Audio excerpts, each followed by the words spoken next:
আমি আমার বাঙালি মুসলিম পূর্বপুরুষদের অনুসরণ করি, যারা ত্যাগ ও দূরদর্শিতার মাধ্যমে একটি সম্প্রদায় গঠন করেছেন। এই সম্প্রদায়ের এই অঞ্চল একটি ন্যায্য অংশ থাকবে এবং তাদের দৃষ্টিভঙ্গি সত্য থাকবে। আমি ব্যাকডেটেড জাতীয়তাবাদের বিরুদ্ধে। আমাদের নতুন ভাষা, শব্দবিজ্ঞান দরকার আরও বেশি মানুষের সঙ্গে যোগাযোগ করার জন্য, বাংলাদেশের এবং বাইরের। সামাজিক যোগাযোগ মাধ্যমে ফেসবুকে একটি পোস্টে এসব কথা লিখেছেন অন্তর্বর্তী সরকারের প্রধান উপদেষ্টা বিশেষ সহকারী মাহফুজুল আলম। গত 14 সেপ্টেম্বর রাত 8টায় ব্যক্তিগত ফেসবুক পেজে এক দীর্ঘ স্ট্যাটাসে তিনি আরও অনেক বিষয় নিয়ে কথা বলেছেন।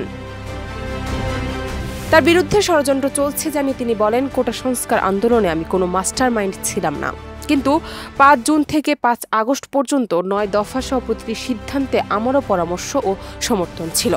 বৈষম্য বিরোধী ছাত্র আন্দোলনে লিয়াজো কমিটির সমন্বয়ক মোহাম্মদ মাহফুজুল আলম ওরফে মাহফুজ আবদুল্লাহ তার ফেসবুক পোস্টে আরও লিখেছেন, ভারতীয় মিডিয়া ও বাংলাদেশের আওয়ামী লীগের প্রোপাগান্ডা সেলে আমার বিরুদ্ধে একটা ক্যাম্পেইন চলছে যে আমি নাকি হিজবুত তাহরির, জামায়াতে ইসলামী ও ছাত্র শিবিরের রাজনীতি করতাম, কিন্তু আমি তাদের রাজনীতির সঙ্গে কখনোই যুক্ত ছিলাম না।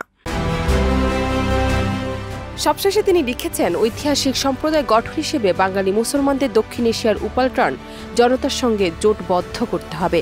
এভাবে তাদের মুজিববাদ, ইসলামোফোবিয়া, হিন্দুত্ব এবং ফ্যাসিবাদ দূর করতে হবে, যাতে সুফিবাদ ও ইসলামবাদ সক্রিয় করে। আমরা অনেকবারই দেখেছি যে ফ্যাসিস্ট বিরোধী ইসলাম ও মুজিববাদ ও হিন্দুত্বের জীবনরেখা হয়ে উঠেছে।